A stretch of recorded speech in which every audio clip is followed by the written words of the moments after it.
Welcome to the Guilty as Charged podcast. I'm Maddie Schmidt, and today I'm thrilled to be joined by Good Morning Football producer, among other things, Matt Hamilton. How are you?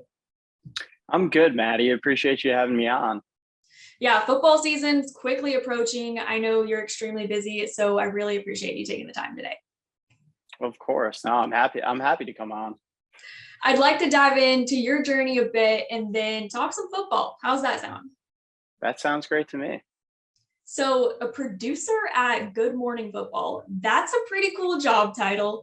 Did you ever think you would be in New York City producing an Emmy Award winning show?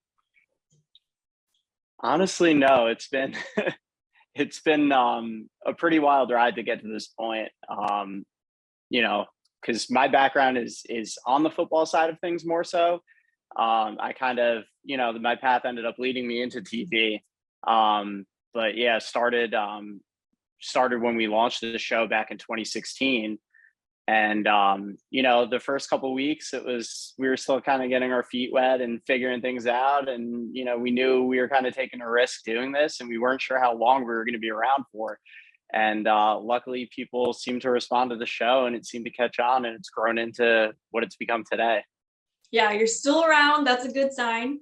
So take me back to when your career just began. How did you know you wanted to work in sports media? So the way I got started, I was coaching high school football in Connecticut and the opportunity came along. I had been a student coach at Missouri with the quarterbacks there with Charger Chase Daniel. The opportunity came along. They needed somebody at NFL Films that could break down tape for their show Playbook that really knew the X's and O's. So I figured, let me take a shot at this internship and, it'll give me a chance to see if I like it. I mean, I can't turn down an opportunity to go to NFL Films. And if it doesn't work out, I can just go back to what I'm doing. And once I got in the door, I loved it. There were some very patient people there that taught me the production side of things and editing and all that. And luckily I was able to meet some good people and continue to grow and ended up loving it and stuck with it from there. That's crazy. It's such a fun and entertaining show to watch. What is it like to produce though? Oh, it's a blast. It's unlike anything I've ever worked on before. It really is fun every single day. I look forward to going to work every single day because, our hosts are such great personalities. Kyle is such a maniac, Peter, and working now with Jamie and Jason, they're fantastic and they've brought such a great energy to the show. So it really is fun. I mean, and it's great collaborating with all of them too, because they all approach it from a different way. And as I prep them for the show, they have me, I always try to look at things through their perspective on the game. So it's fun. Like as I go through things and prepare the show for each of them, I kind of get to see each of their viewpoints as we build the show and put it together. Yeah, you mentioned the talent's energy. I would say that my favorite part of the show is that it comes across so relatable and genuine. There are plenty of sports talk shows out there where that's just not the case.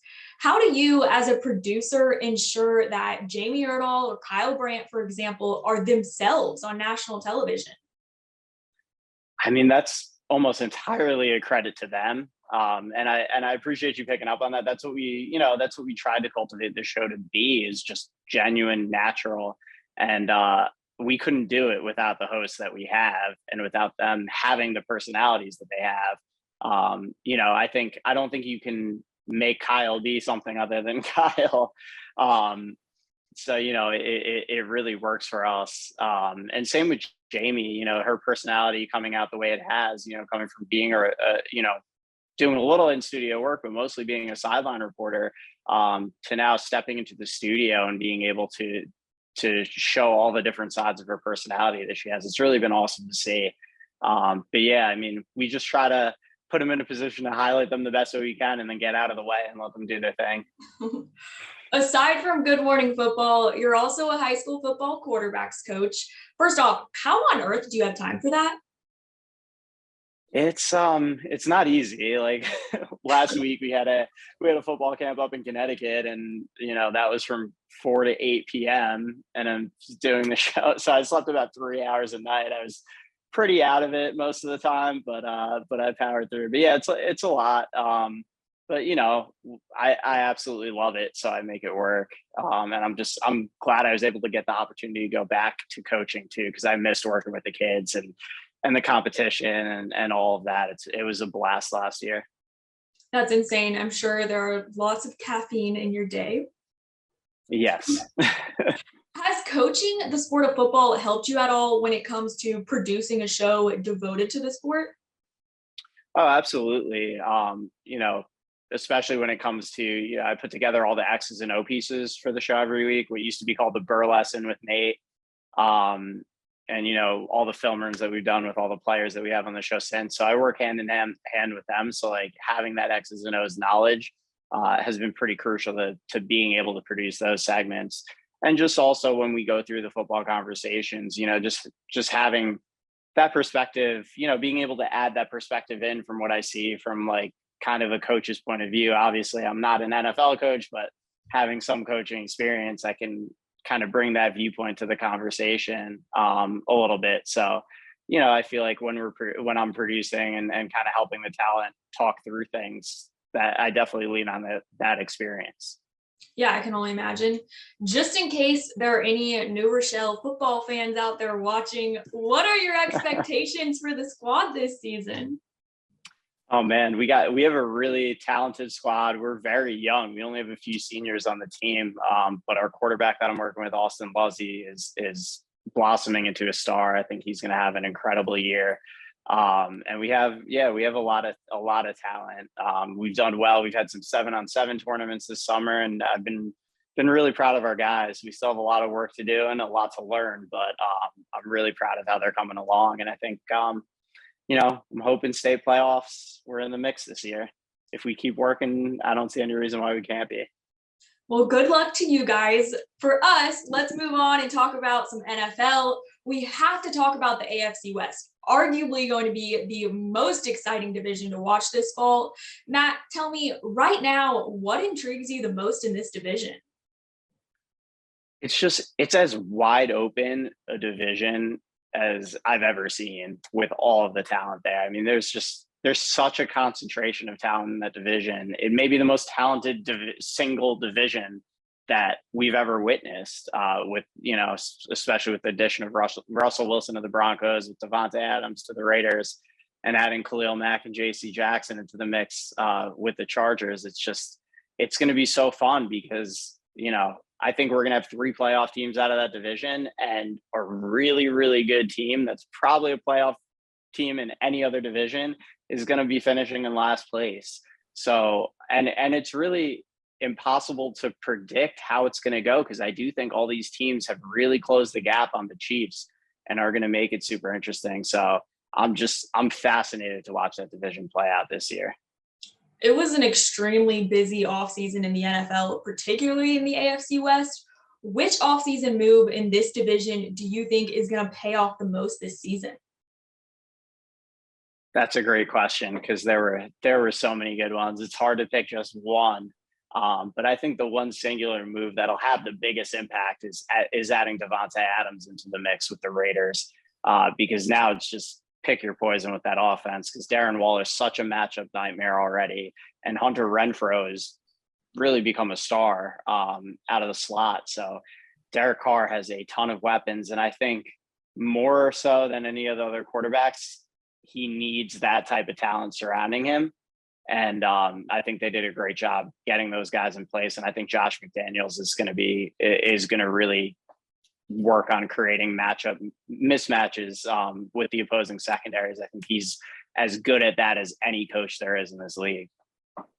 I might be a little biased given I'm hosting a Chargers podcast and all, but I truly believe that all of their offseason moves are going to help out tremendously this season. I can't wait to see the new and improved LA defense. What are your predictions, Matt, for the Chargers? I think the Chargers are a playoff team this year. I don't think they're going to be that team that finishes in last place. I love the additions they made on defense. I mean, you add in a pass rusher of Khalil Mack's caliber, opposite of Bosa. You add in a great man corner in JC Jackson, and it's really going to upgrade things in a hurry.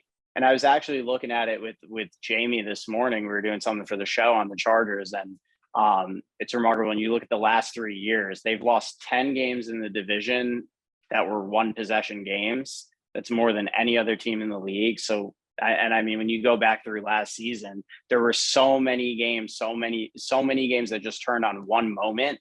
I think a lot of that was on the defensive side of the ball. So I think with these upgrades, I think they're going to be able to get over that hump.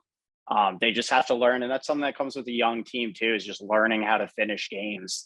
And they were so close last year. I mean, you can go back to 5 singular moments from 5 different games and say if one of those went differently, that's their playoff team. So I think with these improvements and with Herbert continuing to develop, I fully expect them to be in the mix for that AFC West crown.